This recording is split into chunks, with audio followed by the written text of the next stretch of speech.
Magandang araw sa lahat. Ako po si Dr. Sofia Cruz, isang doktor na may 35 taong karanasan sa medisina at ngayon, sama-sama nating susuriin ang paksang 7 nakakamatay na kaugalian sa pagkain na tahimik na nagpapapaikli ng iyong buhay at kung paano ito babaguhin. Ngayon, ibubunyag ko sa inyo ang 7 kaugalian sa pagkain na sa unang tingin ay tila hindi nakakapinsala at itinuturing pa ng marami na normal, ngunit sa katotohanan ay tahimik na nagpapapaikli ng ating buhay araw-araw. Alam nyo ba, ang simpleng ugali ng pag-inom agad ng bagong timplang mainit na kape ay maaaring magpataas ng panganib ng kanser sa lalamunan ng hanggang 8 beses. Ang pagkain ng wala pang 10 minuto ay nagdodoble ng panganib ng kanser sa tiyan. At mayroon pang 5 kaugalian sa pagkain na nagsisilbing parang bombang orasan para sa stroke at atake sa puso. Ngunit ang layunin ng impormasyong ito ay hindi para takutin kayo. Sa halip, ito ay para magbigay ng pag-asa at mga konkretong solusyon. Sa huling bahagi ng ating talakayan, ituturo ko kung paano babaguhin ang bawat kaugalian sa pamamagitan ng mga simpleng paraan na maaari ninyong simulan agad sa susunod ninyong pagkain. Matututunan ninyo kung paano palakasin ang inyong immune system sa pamamagitan ng pagkain na naaayon sa panahon sa Pilipinas. Mga diskarte para manatiling malusog kahit kailangang dumalo sa mga handaan o pagtitipon. At higit sa lahat, kung paano matutulungan ang inyong mga anak at apo na iwasan ang masasamang kaugalian sa pagkain nang hindi sila pinipilit. Ipinapangako ko na kung isasagawa ninyo ang mga ibabahagi ko ngayon, tiyak na makakaramdam kayo ng malaking pagbabago. Lalakas ang inyong panunaw, mababawasan ang taba sa inyong tiyan, lilinaw ang inyong isipan, at higit sa lahat, mapoprotektahan ninyo ang inyong sarili mula sa mga mapanganib na sakit tulad ng cancer, stroke, at diabetes. Kung sa tingin ninyo ay makakatulong ang impormasyon ngayon, huwag mag-atubiling pindutin ang like button, mag-subscribe sa channel, at i-on ang notification bell. Sa comment section, i-type ang numero 1 kung hindi ninyo gaanong pinapansin ang inyong mga kinakain noon. At numero 2 kung gusto ninyong magsimula ng pagbabago ngayon. Ngayon, samahan ninyo ako sa pagtalakay isa-isa sa 7 lubhang mapanganib na kaugalian sa pagkain na dapat nating itigil kaagad. Unang kaugalian, walang tigil na pagmemeryenda. Ang kaugaliang ito ay walang sakit o malinaw na sintomas, ngunit tahimik nitong pinapataas ang panganib ng cancer, diabetes, at labis na katabaan araw-araw. Ang mas malala pa, marami ang nag-aakala na ito ay mabuti para sa kalusugan. Ano ang kaugaliang ito? Ito ay ang patuloy na pagkain ng merienda nang hindi hinahayaang magutom ang katawan. Sa panahon ngayon, kung saan madaling makakuha ng pagkain, kahit saan, hindi nakataka-taka ang ganitong pamumuhay. Kakaunti ang almusal, tapos sa bandang 10:00 ng umaga ay kakain ng biskwit kasama ang kape. Pagkatapos ng tanghalian, magugutom na naman sa hapon kaya magmemeryenda ulit. At pagkatapos ng hapunan, may midnight snack pa bago matulog. Maraming tao ang naniniwala na ang pagkain ng maliliit na bahagi ng madalas ay mabuti para sa metabolismo. Mayroon pang ang naniniwala na nakakatulong ito sa pagbaba ng timbang. Ngunit ang katotohanan ay kabaligtaran. Sa aking 35 taong karanasan, napakarami ko nang nakitang pasyente na nagdusa dahil sa walang katapusang kaugaliang ito. Upang maunawaan kung bakit ito mapanganib, kailangan nating malaman kung paano dinisenyo ang ating katawan. Ang katawan ng tao ay nilikha upang gumana ng pinakamahusay kapag may sapat na pahinga sa pagitan ng mga pagkain. Kailangan natin ng hindi bababa sa 4 hanggang 6 na oras at mas mainam kung 8 hanggang 12 oras na walang kinakain. Ito ay hindi lamang teorya, kundi resulta ng modernong pananaliksik na napatunayan kong epektibo sa libu-libong pasyente ko. Ano ang mangyayari kung patuloy tayong maglalagay ng pagkain sa ating sistema ng walang pahinga? Isipin ninyo ang isang taong nagtatrabaho buong araw at gabi nang walang tigil. Sa huli, siya ay lubusang mapapagod. Ganoon din ang ating tiyan at bituka. Kailangan nila ng pahinga upang ayusin ang mga nasirang lining at maglabas ng sapat na digestive enzymes para sa susunod na pagkain. Ngunit ito ay maliit na bahagi lamang ng kwento. Kapag may sapat na oras na hindi tayo kumakain, isang kamanghamanghang proseso ang nagsisimula sa loob ng ating katawan. Tinatawag ito ng mga siyentipiko na autophagy. Ito ay isang mekanismo kung saan nililinis ng ating mga selula ang kanilang sarili, tulad ng paglilinis ng bahay, sa pamamagitan ng pagtunaw at pag-aalis ng mga luma at sirang bahagi, protina, at hindi kinakailangang basura. Sa prosesong ito, ang mitokondriya, ang nagsisilbing pabrika ng enerhiya ng ating mga selula, ay nababago at nagiging mas aktibo. Kasabay nito, ang mga espesyal na protina na tinatawag na longevity proteins ay na-activate. Ang mga protinang ito ay may papel sa pagpapabagal ng pagtanda, pagpigil sa paghina ng pag-iisip, at pag-iwas sa mga mapanganib na malalang sakit. Naaalala ko ang isang pasyente, isang 65 taong gulang na ginang mula sa Batangas, na dumaranas ng malalang gastritis, paulit-ulit na acid reflux, at matinding pagkapagod. Nang suriin ko ang kanyang pamumuhay, nalaman kong palagi siyang nagmemeryenda buong araw. Nang baguhin namin ang kanyang gawi sa pagkain sa pamamagitan ng pagpapahinga sa kanyang tiyan nang hindi bababa sa 8 oras bawat araw. Bumuti ng malaki ang kanyang kalagayan sa loob lamang ng 3 buwan nang walang karagdagang gamot. At may isa pang epekto na interesado ang marami, ang pagsunog ng taba sa tiyan. Kapag may sapat na pagitan sa pagkain, ginagamit ng katawan ang lahat ng kamakailang enerhiya at pagkatapos ay sinisimulang sunugin ang mapanganib na visceral fat na nakapalibot sa mga organo sa tiyan. Ito ang pinakaligtas at pinakamabisang natural na paraan upang mabawasan ang taba sa tiyan, mas mabisa pa kaysa sa anumang diet pill. Ikalawang kaugalian, pagkain ng nagmamadali sa loob ng 10 minuto. Napapansin ba ninyo na marami sa atin ngayon ang ginagawang karera laban sa oras ang pagkain? Pagkaupo pa lang, sunod-sunod na ang subo ng kanin, halos hindi nginunguya, at mabilis na lumulunok, at sa loob ng 10 minuto ay tapos na. May mga taong ipinagmamalaki pa na mabilis silang kumain, na para bang ito ay isang kahanga-hangang kakayahan. Ngunit alam ba ninyo kung gaano kalaking pinsala ang idinudulot nito sa inyong katawan? Sa loob ng maraming taon, napakarami ko nang nakitang pasyente na nagdusa ng malubhang kahihinatnan dahil sa ugaling ito. Magsimula tayo sa pinakapangunahing konsepto. Marami ang nag-aakala na ang panunaw ay nagsisimula sa tiyan, ngunit sa katotohanan, nagsisimula ito sa bibig. Kapag ninunguya natin ang pagkain, ang laway ay inilalabas at humahalo dito. Ang laway ay hindi lang simpleng tubig. Naglalaman ito ng mga unang enzyme na nagsisimula ng panunaw, lalo na ang enzyme na tumutunaw sa starch. Ngunit kung hindi ito nginunguya ng maayos at mabilis na nilulunok, ang pagkain ay bumababa sa tiyan bilang malalaking piraso na hindi pa napoproseso. Dahil dito, kailangang magtrabaho ng doble o triple ang tiyan. Kailangan itong kumontrata ng mas malakas at maglabas ng mas maraming asido at enzyme. Tulad ng isang makina na sobrang ginagamit at kalaunan ay masisira, ganoon din ang ating tiyan. Ayon sa mga klinikal na pag-aaral, ang mga taong kumakain ng napakabilis ay may halos doble na panganib na magkaroon ng cancer sa tiyan kumpara sa mga kumakain ng dahan-dahan.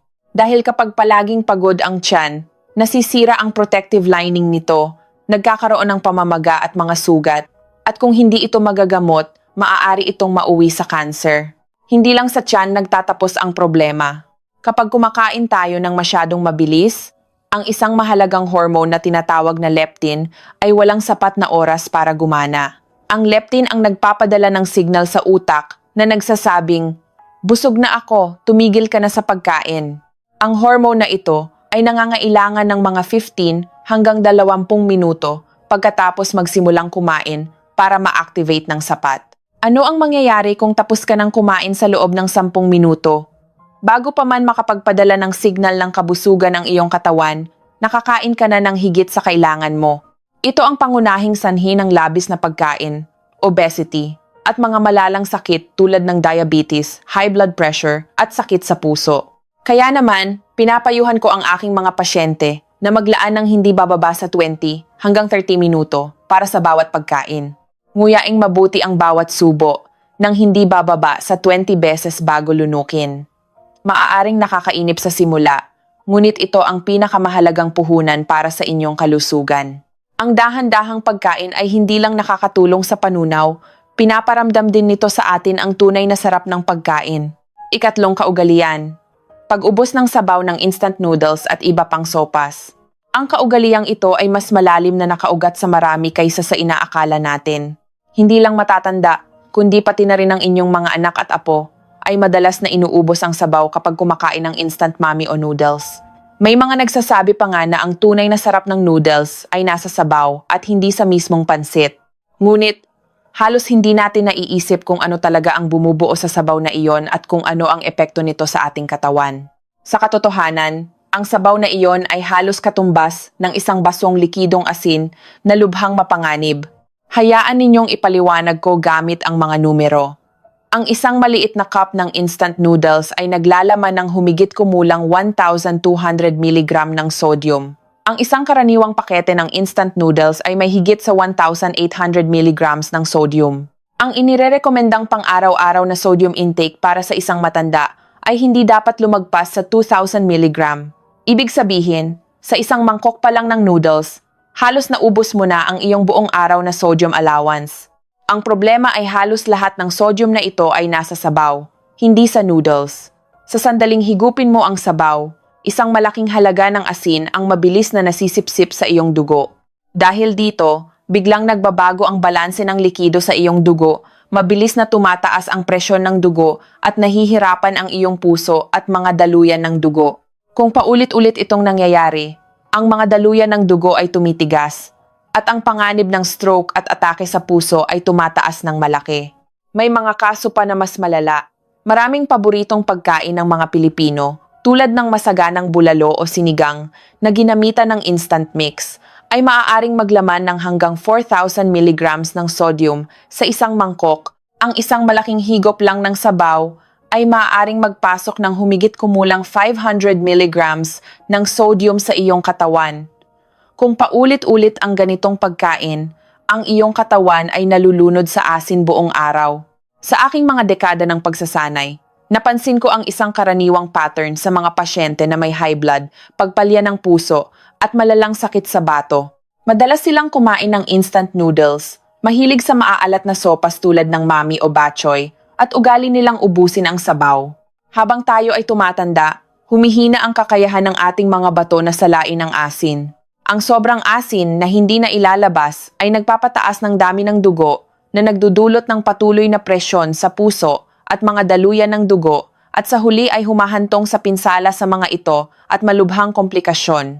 Bukod dito, maraming pag-aaral na ang nagpatunay na ang sobrang pagkonsumo ng asin ay nakakairita sa lining ng tiyan na nagpapataas ng panganib ng cancer sa tiyan at lalamunan. Kaya, kung paminsan-minsan ay kakain kayo ng instant noodles, kainin lamang ang pansit at iwanan ang sabaw. Sa ibang mga pagkain na may sabaw, subukang bawasan ang pag-inom nito hanggat maaari. Tandaan ninyo, mas mahalaga ang inyong kalusugan na dapat pangalagaan sa mahabang panahon kaysa sa panandaliang kasiyahan na makukuha sa isa o dalawang higop ng sabaw. Ika-4 na kaugalian, pag-inom. Agad ng kapeng barako o tsaa na bagong kulo. Marami sa atin, lalo na kapag malamig ang panahon, ay may ugali na hawakan ang isang tasa ng umuusok na kape o tsaa at agad itong higupin. Ang pakiramdam ng init na kumakalat sa buong katawan ay talagang nakakaginhawa at parang isang maliit na kaligayahan sa pagsisimula ng araw. Ngunit, alam ba ninyo na sa pangmatagalan, ang kilos na ito ay maaaring katumbas ng paulit-ulit na pag-inom ng isang carcinogen o sangkap na sanhi ng cancer. Upang maging mas tiyak, kapag nagtimpla ka ng instant coffee gamit ang kumukulong tubig, ang temperatura ng inumin sa tasa ay umaabot sa humigit kumulang 85 degrees Celsius. Mas malala pa sa mga kapihan. Ang mga inuming inihahain sa mga abalang oras ay madalas na nasa 80 hanggang 90 degrees Celsius. Ang temperaturang ito ay hindi lamang mainit, ito ay mapanganib na maaaring makapinsala sa mga tisyu ng tao. Ang World Health Organization, sa pamamagitan ng International Agency for Research on Cancer, IARC, ay opisyal na inuri ang mga inuming mas mainit sa 65 degrees Celsius bilang isang probable carcinogen. Hindi ito isang haka-haka o babala lamang, kundi isang siyentipikong conclusion batay sa mga dekada ng pananaliksik at klinikal na datos mula sa iba't ibang bansa.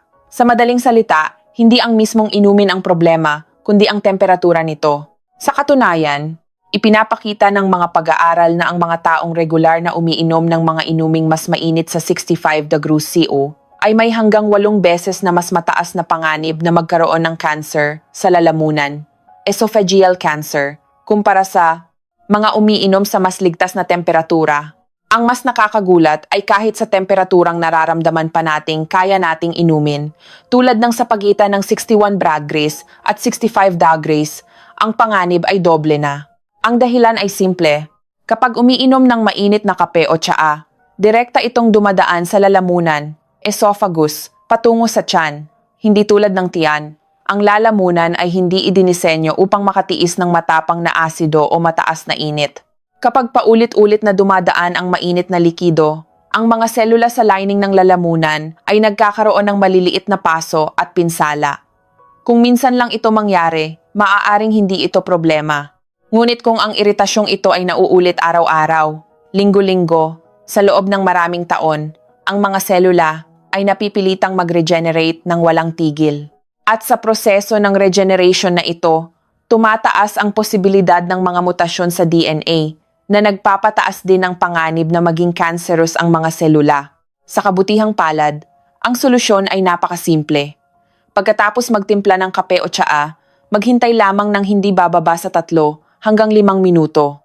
Kung binili mo ito sa isang coffee shop, mas ligtas na maghintay ng 5 hanggang 7 minuto. Sa panahong iyon, maaari kang gumawa ng ibang bagay o makipag-usap para natural itong lumamig. Alam kong marami sa inyo ang mahilig sa mainit na inumin. Ngunit ang isang maliit na pagbabago sa ugali ngayon ay maaaring magdikta ng inyong kalusugan pagkalipas ng maraming taon. Simula ngayon, baguhin natin ang maliit na kaugaliang ito para protektahan ang malusog na kinabukasan ninyo at ng inyong pamilya.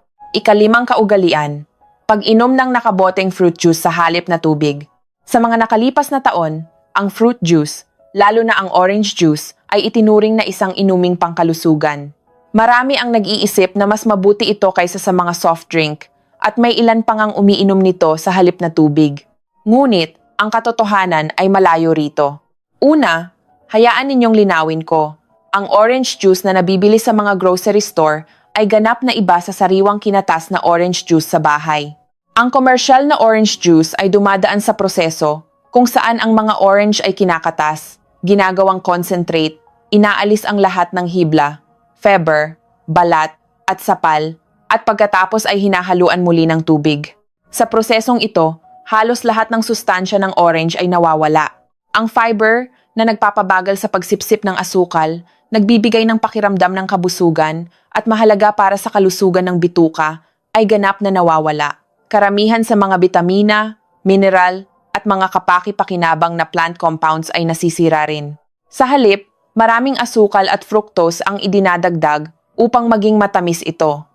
Maaari ninyong isipin na dahil ang fructose ay natural na asukal mula sa prutas, ito ay ayos lang. Ngunit, ang refined fructose na idinadagdag sa juice ay iba sa fructose na nasa sariwang prutas.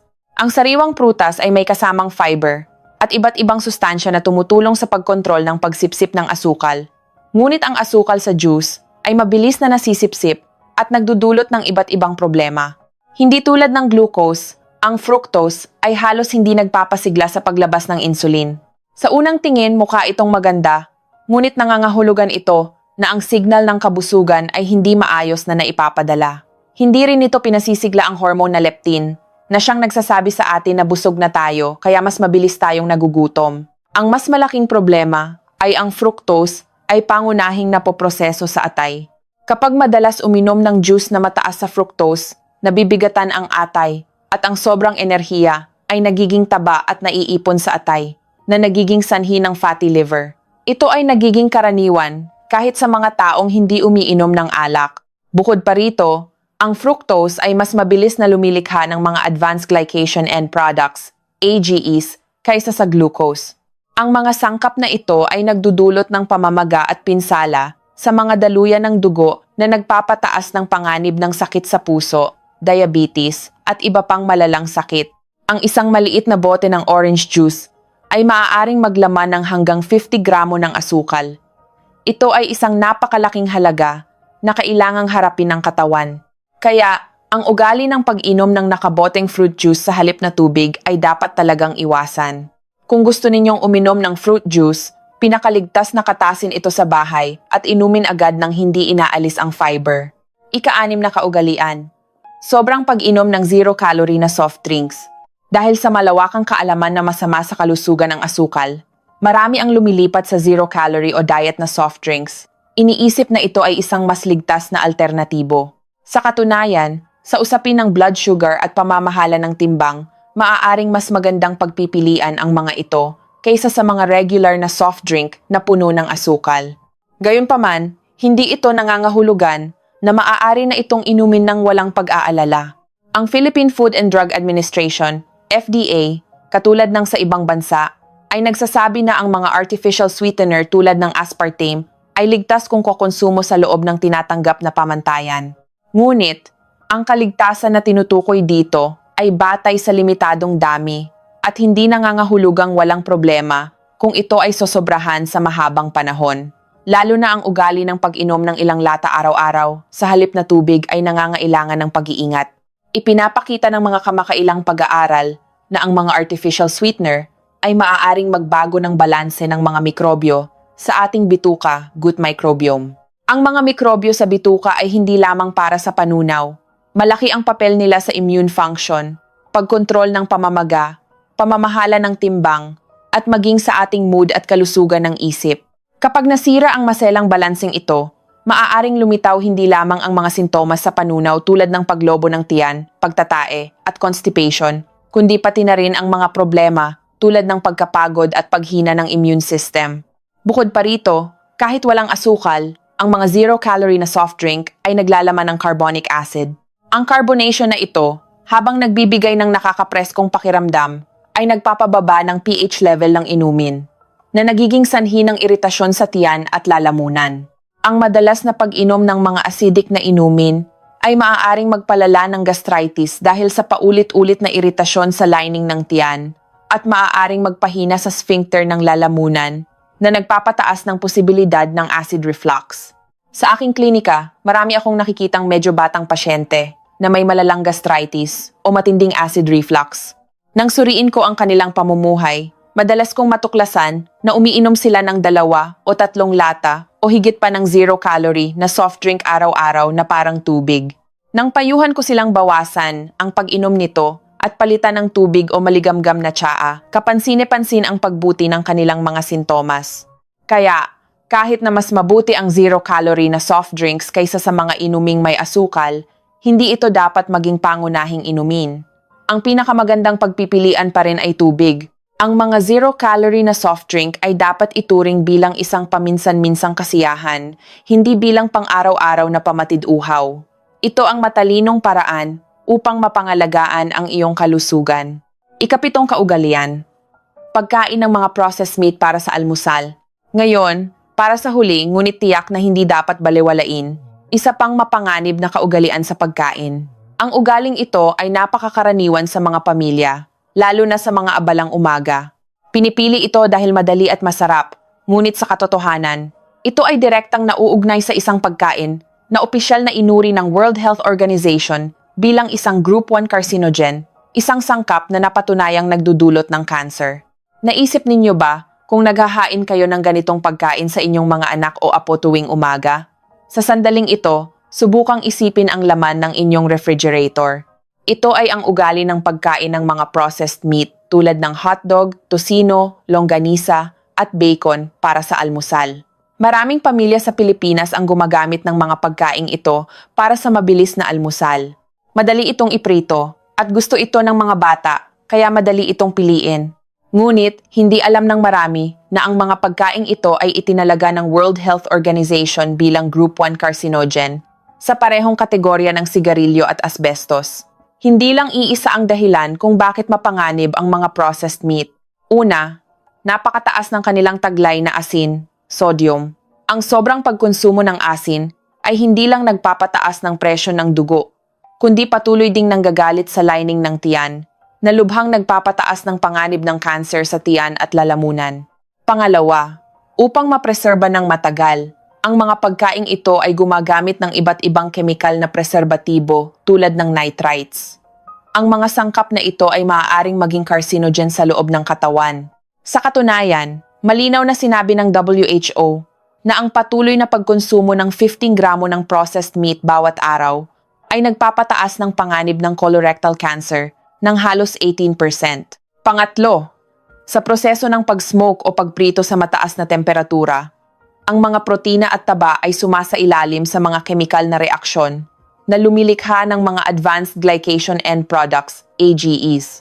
Ang mga sangkap na ito ay kilala bilang mga lason na nagpapabilis ng pagtanda, nagtataguyod ng malalang pamamaga, at nagdudulot ng patuloy na pinsala sa mga daluyan ng dugo at mga selula ng organo. Lalo na para sa mga batang lumalaki at mga matatanda na may mahinang immune system, mas malaki ang epekto nito. Alam ko kung gaano kasarap at kadaling ihanda ang tosino at longganisa. Ngunit bilang isang doktor na personal na nakasaksi sa maraming pasyente ng colon cancer sa loob ng mga dekada, taos-puso kong ipinapayo na iwasan ang mga pagkaing ito bilang pang-araw-araw na almusal. Hindi kailangang maging komplikado ang almusal. Maraming mas ligtas at masustansyang mga pagpipilian na madaling ihanda, tulad ng itlog, gulay, isda, o whole grain pandesal. Tandaan ninyo na ang isang maliit na pagpili ay maaaring maprotektahan ang kalusugan ng inyong pamilya sa hinaharap. Ang lihim ng kalusugan, pagkain ayon sa panahon sa Pilipinas. Natutunan na ninyo ang 7 mapanganib na kaugalian na dapat iwasan, ngunit ang pag-alam sa kung ano ang hindi dapat gawin ay kalahati lamang ng kwento. Ang kalahati na kasing halaga ay ang pag-alam kung ano at paano kumain ayon sa panahon. Alam ba ninyo na nagbabago ang ating katawan kasabay ng panahon? At dapat ding iakma ang ating mga kinakain? Ito ay isang karunungan na alam na ng ating mga ninuno libu-libong taon na ang nakalipas. At ngayon ay pinapatunayan na ng modernong agham na sila ay tama. Dahil tayo ay nasa Pilipinas, 2 ang ating pangunahing panahon, ang tag-init o dry season at ang tag-ulan o wet season. Samahan ninyo akong tuklasin ang mga sikreto ng pagkain ayon sa mga panahong ito para sa isang malusog at mahabang buhay. Panahon ng tag-init, dry season, pagpapanatiling malamig at hydrated. Kapag nagsimula ng tumindi ang sikat ng araw sa mga buwan ng Marso hanggang Mayo, at ang init ay ramdam na sa buong kapuluan, mula Luzon hanggang Mindanao, ang ating katawan ay nahaharap sa hamon ng dehydration at heat stress. Ito ang panahon kung kailan pinakamahalaga ang tamang hydration. Nakita ko na ang hindi mabilang na mga nakatatanda na bumagsak dahil sa heat stroke at pagkaubos ng lakas dahil sa hindi tamang pagkain at pag-inom ng tubig sa tag-init.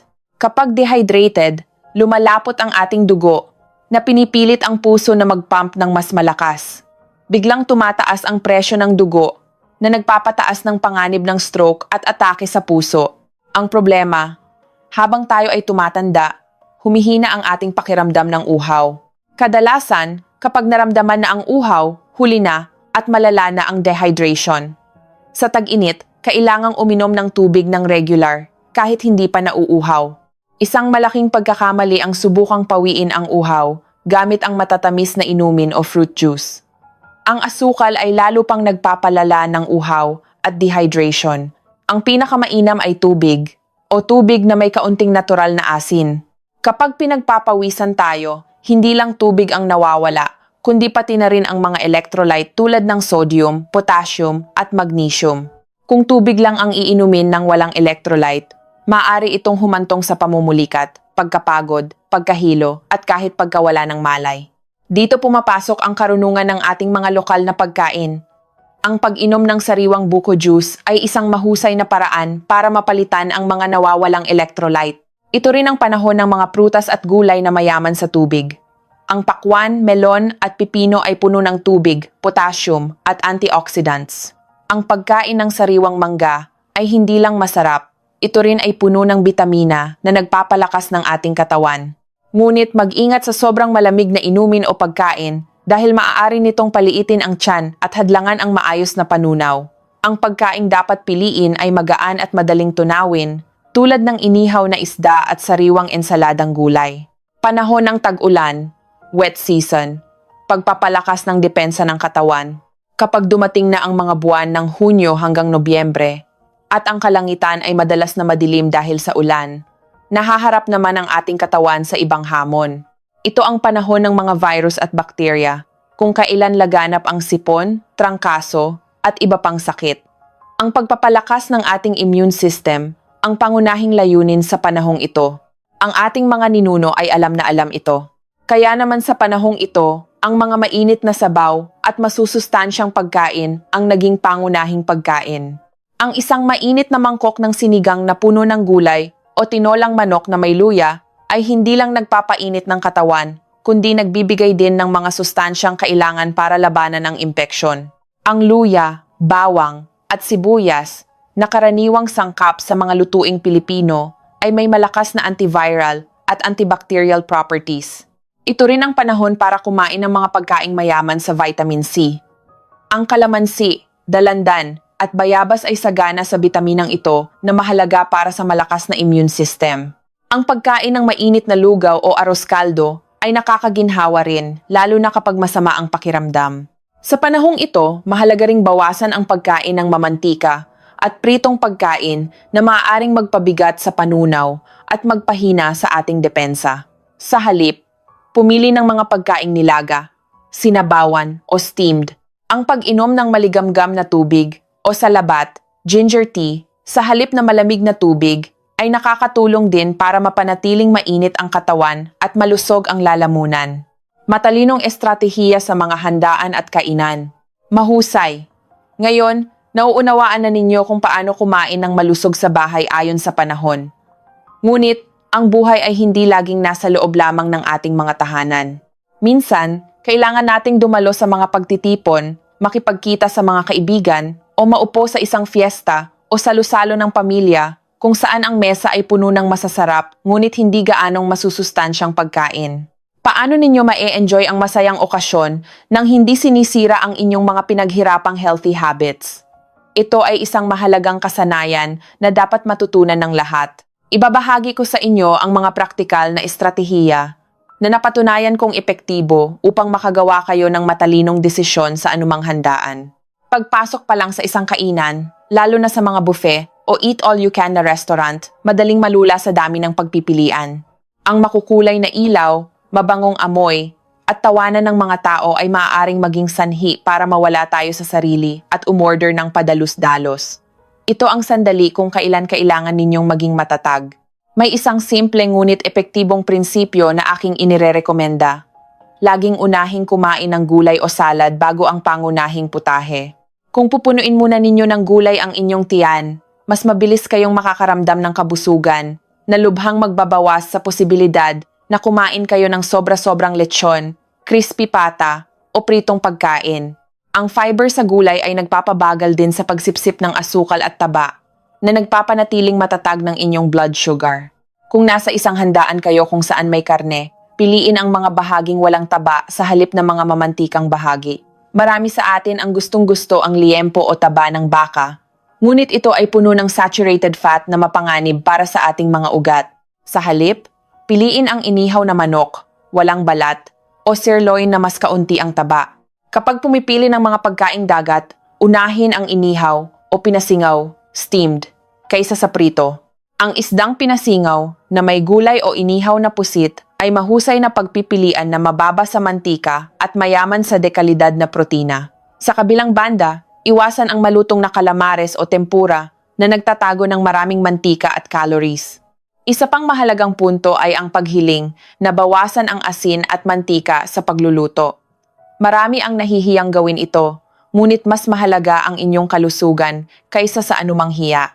Karamihan sa mga restaurant ngayon ay handang pagbigyan ang mga kahilingan ng customer, kaya huwag mag-atubili.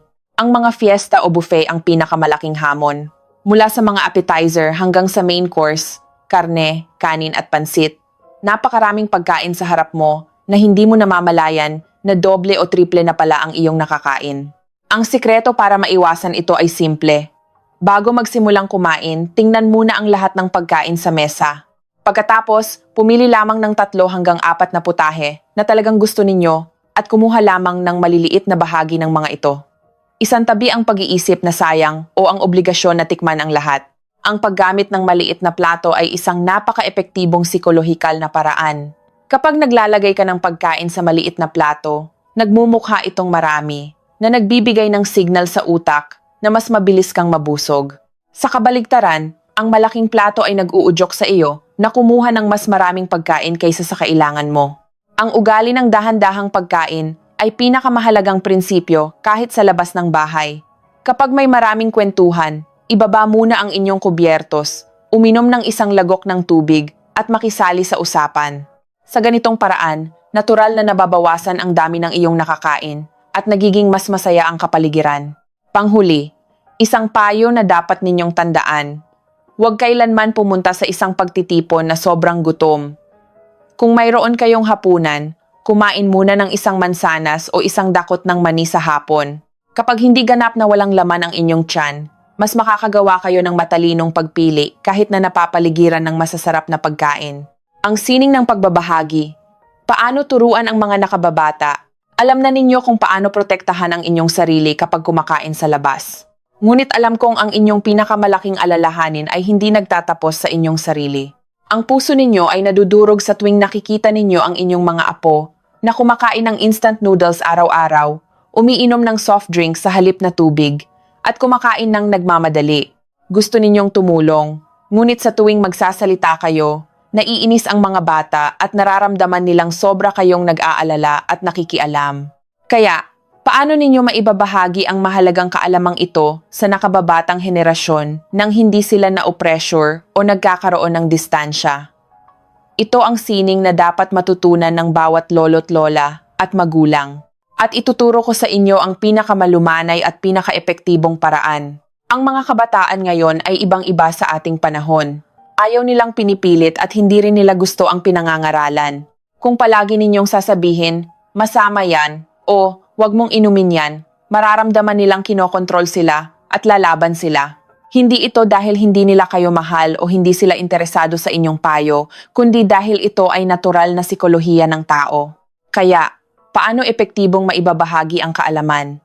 Mayroon akong isang sikreto. Sa halip na mag-utos, magkwento. Sa halip na sabihing, magkaka-high blood ka sa pagkain ng instant noodles, subukang sabihin, napanood ko sa balita kanina, may isang binata na 30 anyos pa lang, na stroke dahil araw-araw daw kumakain ng instant noodles. Sabi ng doktor, ang asin sa noodles ay 3 beses na mas mataas sa kailangan ng katawan. Kawawa naman, napakabata pa para magkasakit ng ganoon. Ang paraang ito ay hindi nagpipilit at hindi naninisi, ngunit malinaw na naipaparating ang mensahe. Ang mga bata ay mag-iisip para sa kanilang sarili, mauunawaan ang panganib, at hindi mararamdamang pinipilit sila. Isa pang paraan ay ang pagbabahagi ng inyong sariling karanasan. Halimbawa, dati, umiinom din ako agad ng mainit na kape, pero nang malaman kong nakaka-cancer pala sa lalamunan, binago ko na. Ngayon, naghihintay na ako ng mga 5 minuto bago inumin, at hindi naman pala mahirap. Kapag una ninyong inamin ang inyong pagkakamali at ibinahagi ang proseso ng inyong pagbabago, mas magiging bukas ang inyong mga apo na tanggapin ito. Gamitin ang teknolohiya ng matalino. Ang mga kabataan ay naniniwala sa agham at pananaliksik. Maaari kayong magpadala sa kanila ng mga link ng mapagkakatiwalaang artikulong medikal, mga video tungkol sa kalusugan, o mga channel sa YouTube na tumatalakay sa nutrisyon. Kapag ang impormasyon ay nagmumula sa isang third-party source, mas madali nila itong tinatanggap kaysa kung direkta itong galing sa inyo. Walang mas epektibong pagtuturo kaysa sa pagiging isang mabuting halimbawa. Kung gusto ninyong kumain ng masustansya ang inyong mga apo, kailangan ninyo munang gawin ito. Hindi ninyo sila maaaring pagsabihan na huwag kumain ng instant noodles habang kayo mismo ay kumakain nito. Hindi ninyo sila matuturuan na uminom ng tubig habang kayo ay umiinom ng soft drinks. Marami na akong nakitang kaso kung saan nagbago ang buong pamilya dahil lang sinimulan ng lolo't lola ang pagbabago sa kanilang pamumuhay. Kapag nakikita nila kayong regular na naglalakad, kumakain ng maraming gulay, at umiinom ng sapat na tubig, natural silang magiging curious at susunod. Lalo na kapag nakita nila mismo ang positibong pagbabago sa inyo, gumaganda ang inyong balat, nagiging masigla, at nababawasan ang pagkakasakit sila, na mismo ang kusang magtatanong at matututo. Gawing aktibidad ng buong pamilya ang malusog na pamumuhay. Sa halip na maglakad mag-isa sa umaga, isama ang inyong apo. Sa halip na uminom ng vegetable juice ng mag-isa, gawan ang buong pamilya. Kapag ang isang aktibidad ay naging isang shared experience, mas natural at madali itong tinatanggap. At isang mahalagang bagay, pasensya. Ang mga ugali ay hindi nababago sa isang gabi. Sa simula, maaring tumanggi ang inyong mga apo. Ngunit kung hindi ninyo sila pipilitin at patuloy kayong magpapakita ng mabuting halimbawa, unti-unti nilang mauunawaan ang kahalagahan nito at sila na mismo ang magbabago. Ang pinakamalaking dahilan kung bakit kinakain ang mga hindi masusustansyang merienda ay dahil madali itong makuha. Ang instant noodles ay kailangan lang ng mainit na tubig. Ang soft drinks ay bubuksan lang. Sa kabilang banda, ang masusustansyang pagkain ay nangangailangan ng pagluluto at paghuhugas. Kaya, ano ang solusyon? Maghanda ng mga masusustansyang pagkain na maaaring kainin agad ng inyong mga apo. Hugasan at hiwain ang mga prutas at ilagay sa refrigerator. Kapag nagutom sila, madali nilang makukuha ito. Maglaga ng itlog, magluto ng kamote o saging na saba, at maghanda ng maliliit na pakete ng mani. Dahan-dahang alisin ang mga hindi masusustansyang pagkain sa bahay. Huwag nang bumili ng instant noodles, soft drinks, at matatamis na chichirya. Kapag wala ang mga ito sa refrigerator at aparador, natural na pipiliin ng inyong mga apo ang mas masustansyang alternatibo. Ito ay hindi pamimilit, kundi paglikha ng isang kapaligiran kung saan mas madaling gumawa ng tamang pagpili. Sa modernong lipunan, paunti ng paunti ang oras ng pamilya para kumain ng sabay-sabay. Ito ang isa sa mga malalim na dahilan kung bakit lumalala ang mga gawi sa pagkain. Subukang maglaan ng oras para sa hindi bababa sa isang pagkain bawat araw kung saan magkakasama kayo. Gawin ang oras na iyon na isang mahalagang oras ng pamilya, walang telebisyon, walang cellphone, isang oras para sa kwentuhan, pagbabahagi, at pag-focus sa pagkain. Kapag ang pagkain ay naging isang masayang sandali, mas aabangan at pahahalagahan ito ng inyong mga apo.